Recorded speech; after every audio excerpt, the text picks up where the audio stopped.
Kung sinong hahalikan ko, siya yun. Siya ang takpin niya. Magandang gabi po, Guro.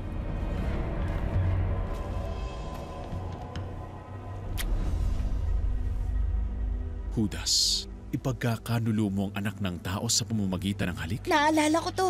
Dadakpin nila si Jesus. Itago mo na ang iyong tabak. Ang nabubuhay sa tabak ay sa tabak mamamatay.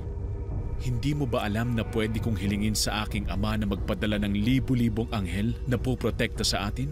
At agad niya akong padadalhan?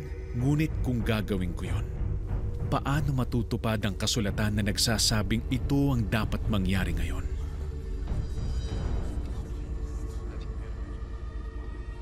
Ako ba'y tulisan at naparito kayong may mga tabak at pamalo upang ako'y takpin?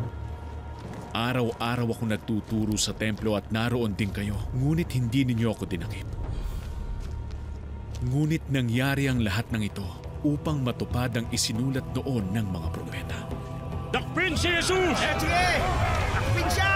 Sige! Arrestin niyo na yan! Dadali siya kay Poncio Pilato.